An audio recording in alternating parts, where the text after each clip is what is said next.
Okay, hello everyone. I promised you I'm going to teach you how to um, make fufu or amu, whatever you call it, from the scratch. It took days to actually get this together. I'm going to put them together in bit for you, and you're going to learn how to prepare your fufu from scratch. My name is Mrs. Mbadiwe-Maduforo. Thank you once again for tuning in into my channel. I hope at the end of the day you're going to learn amazing things and you're going to use it to teach people, not just yourself. Even our kids. Most of our kids these days, they don't even know how these things are made because it's not their fault. They live in the city, they only have processed food. So this is going to help you teach them. Let's go. So this is how to peel cassava. Naturally, cassava has uh, a line between the main tuber, this white thing you use, and the back. So you just peel it off this way.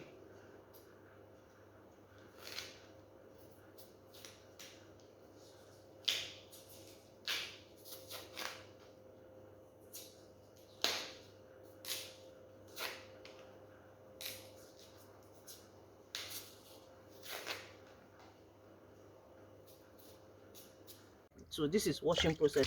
You have to wash it to remove all the dirt on it. Remove the dirt from it, wash properly before you can use it. Okay, haven't washed your cassava tubers. You put them in a container. I'm using a butter because of the size, a big water drum kind of. You put your cassava inside and pour water to cover it, just to cover the quantity. Okay, and then you cover it, allow it to stay for like 4 days. Please, during the fermentation process, do not put your hand inside. I know some people might be excited, let me check the progress. Even if you want to check the progress, just open it, look at it, and go away. Do not put your hand inside. From experience, if you put hand inside, it distorts the fermentation process. At the end of the 4 days, when you now want to sieve it, you discover that the cassava tubers, instead of being soft, they are hard. I cannot really describe the chemistry behind that, but that's what happens. So please, do not put your hand inside when it's fermenting, during the fermentation period, okay? So you have to leave it here, leave your cassava tubers here for about 4 days for it to really get soft. The smell after fermentation may be a bit off for some people, but that's the process. Okay, so this is just the fermentation. Once it's fermented, it becomes very soft. You can now sieve it. I'll teach you about how to sieve it and how to get your fufu from at the end of the sieving process. Okay, so that's that for now. My name is Mbadiwe-Maduforo. Thank you. Okay, so this is how it is after 4 days. You see how soft, very well fermented. So now we are going to sieve it to bring out the paste that we'll now use for the fufu. Okay, so I told you I'm going to show you how you're going to sieve your fermented cassava so that you get your paste, the cassava, the fufu paste that you will now use and cook your akpu. Okay, is for some people it may be a bit messy. It's not messy actually. There is nothing shameful in what is gainful. This is food you are going to eat. Different people, different cultures have their different foods. Akpu that does not smell, is that one akpu? That one is not akpu. So it has a little odor, just a little odor that some people might find off. But hey, that is how fufu is. Every food has its own unique smell. So what will you be needing? You'll be needing your sieve. You'll be needing a sieve, okay? Where you put the fermented fufu. It's already fermented, okay? So where you put it, this is your sieve. You'll be needing a scoop, a plate or something that you use to take water when you're sieving. So you'll be needing your water, be needing water, and this is the fermented cassava.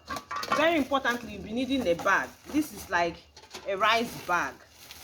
You can use a rice bag or whichever one you want. Already washed. I've washed this one. And then you'll be needing where you'll be putting the chaff of the cassava when you're done sieving. And I also have a rag here just in case I get stained or anything. And don't forget, like I told you, this is a kind of job that is a bit messy, so you don't have to look all dressed up, because you want to wear something you can just remove and wash properly. Okay, you wouldn't want to go and wear your Christmas clothes that will get dirty. So you just that is just it. Once you have these things ready, so this is my water, that's my fermented cassava, and my sieve. Okay, so you fix your sieve this way. There are different types of sieve. Particular one I used to know when I was growing up. I don't have it here, but this one will do. Okay, so it has to be a strong sieve, a strong one, so that it won't scatter or bend, because this is, you have to apply force when you're sieving. So once this is in place, you secure it. You can also secure it with your hand. If it's a smaller one, you can tie it, for this it fits perfectly.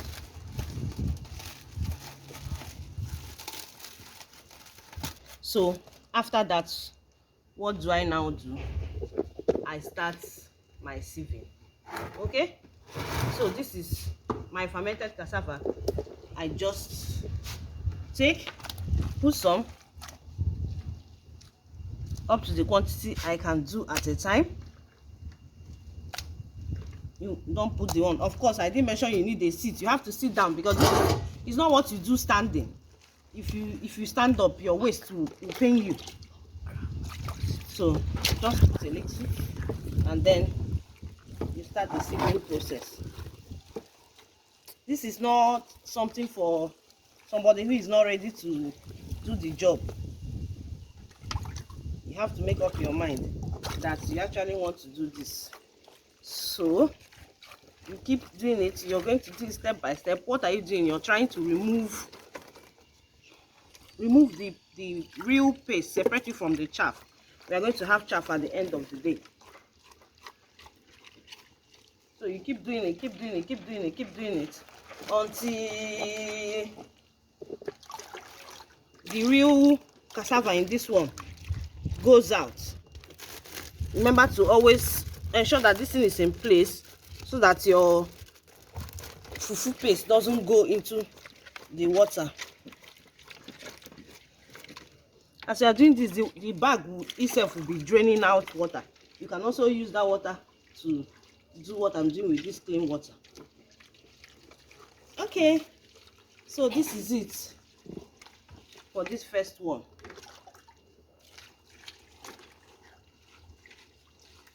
It's all done. This first one is done. It's all done. So do you see what you see is the chaff? So it's chaff you have. It's all washed out. What do you do with the chaff? You just discard it into your waste bucket. Discard into your waste bucket. So that's that. This is what you do, and you keep repeating it. You keep doing it. You keep doing it until you finish all your fermented cassava. Okay. Once you're done with that, you now have to hold your bag, squeeze it, remove as much water as you can, and then keep it where it's going to stay and drain all the water. You keep it until the water is very, very drained and dry. Okay, so we continue with the next one.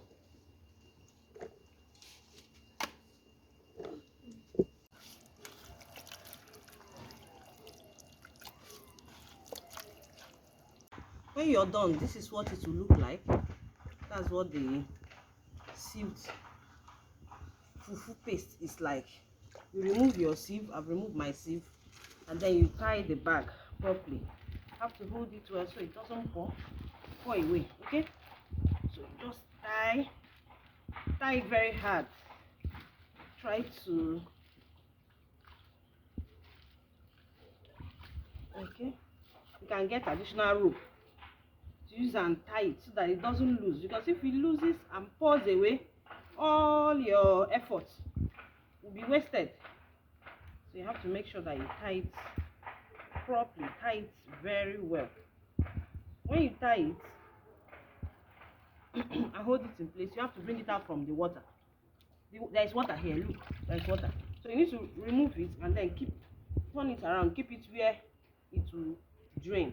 I have a sink outside my house, so I'm going to keep it there so it will drain. You can use anything, maybe still use this same bath you used, but empty the water, put something inside it, maybe another solid base, and keep it so that it will drain. You can leave it overnight. Before you come, all the water in the paste will go out, and you will now have a solid fufu paste that you can now use to make into akpu like this. Okay, so that's go drain this one now. So it's all done, tied in a bag and left to drain. You can leave it overnight so that the whole water content of the paste will go out, and you now have your solid paste which you can now make into akpu or fufu. Okay, so this is the chaff. You can give it to goats or use it as manure. That's chaff from the sieved fermented cassava. Wow. Look at that. So after 24 hours of draining, allowing the water in the sieved cassava to drain, this is what we have. Can you see your fufu though? So we can now make fufu, and you can now store it. I'm going to show you how you can store it and keep it for long. Do you see my fufu? One big bag. I'm gonna enjoy. Fufu. Here we come. Here we come. So this is it. So beautiful. This is what we got after 24 hours of drying. It's well dried. Okay, you can now make it into your akpu and fufu. Let's call it the dough. Okay. See how excited I am. Do you see my fufu dough? 1, 2, and 3. Not done. And you have this. Amazing. Okay, so my effort paid off. So this is how you store. You can put your dough inside small plastic containers and then put in your deep freezer. Anytime you want to make your akpu or your fufu, bring them out and then prepare into your akpu. There are two different ways. You can see this is a Ziploc bag. I had to put in this one for people that don't have deep freezer, but you have just ordinary freezer to conserve space. You can put in your Ziploc bags and put in your freezer. Okay, I have deep freezer, so I'm going to put these ones. It's really going to last for a long time, so I just leave them in the deep freezer there. Anytime I want, I can bring out the frosts and then I can cook the way I want. Okay, but traditionally, when we are growing up, we didn't have the privilege of having constant power supply. How did we preserve then? You just have to put in a bucket like this, and then press very well. There will be no space. Make sure there is no space. Press it really hard, and then you have a smooth surface. You sprinkle some water and then cover. It can actually stay up to a month. In fact, the longer it stays, the better the taste of the fufu that comes out of it. That's just it. So I think the fermentation process continues. I don't know what goes on, but that is just it. The longer it stays, the sweeter even. So you don't really need to bother. This thing doesn't spoil. It need a spoil, not the sour.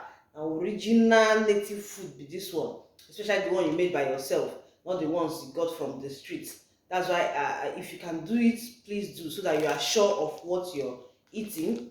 there are so many things people do. They are adulterating fufu. So I'm going to show you how you are going to cook your fufu, fermented cassava, your cassava dough. How you now cook it into fufu that is edible, that you eat with any soup of your choice. I'll try to make it snappy. There are two different ways to make it. The traditional way, which involves pounding, but I will do the city way because I know a lot of us, we don't have the mortar. But I will also try to do that one in another video, how you do the traditionally pounded fufu, mean using your mortar to pound. But today we are going to do the simpler style. I will show you that. Okay, so now you're trying to make the fufu. I told you we have uh, two different methods of making your fufu. Okay, the style I'm going to do is the simpler one, just like you do semo. That's what we are going to do. The other traditional way is to pound it, but because many people live in the city and they may not have access to mortar, we are going to do the one you do like you're doing your semo. So I have some little water here. Don't put too much water. The water quantity of water depends on the quantity of fufu you're going to do. I'm not doing so much, so just little water. You can add more water as you're doing it. I put my water on the fire. That's my fufu, the dough. Okay, remember we've gone all through the process, so this is what so I'm going to allow the water to come to a boil. When it starts boiling, I'll add this and then start the process. Okay, so the water is boiling. I put my fufu.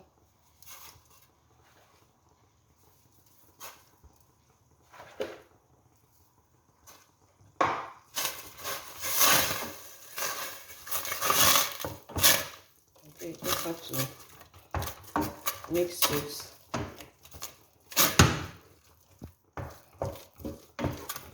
I still need to add some more because I want more.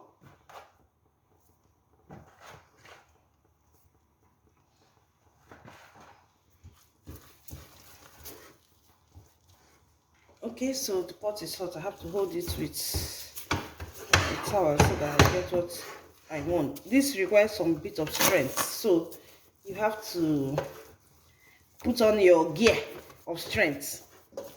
Okay,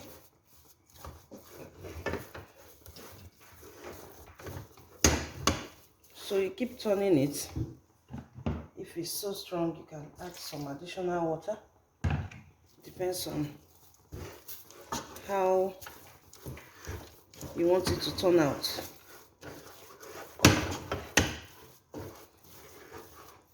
As you're turning it, you'll be seeing it changing. It's not going to look the same. Don't use so much heat and regulate it. It's been some time I did this. Trust me, you need some strength to do it. You have to be turning it.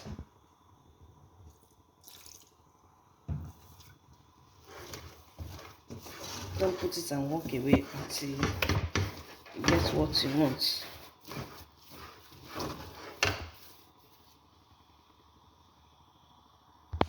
Okay, I've added some water. I've turned it for quite some time, and I'm covering it so that it will heat up a little bit, and then I'll open it and stir. Just the same way you do your semo, you keep stirring. If it's not done, it's going to be white in color. But if it is done, it's going to change from white to off-white. You don't want to eat cassava that is not done. So you have to allow it to steam for some time, a little bit. Stay with it and look at it. This is not the type you put on fire and walk away. So allow it to steam for 1-2 minutes, and then you open and continue stirring. Okay, so I've opened it. Now I told you add a little water, and then why do you turn water? Add water so that you get exactly the consistency you want. You don't want it to be very hard. If it's hard, of course, swallowing it will be difficult for you.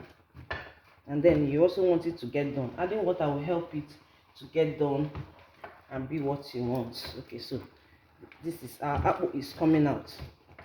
Don't add too much water so that it doesn't become too soft. Too hard, too soft, not good. You just have to be in between. Okay?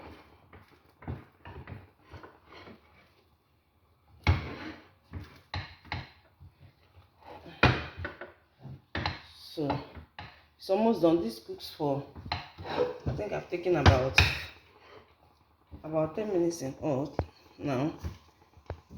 7 to 10 minutes should get it done. So I'll close it one more time, turn again, and then bring it down.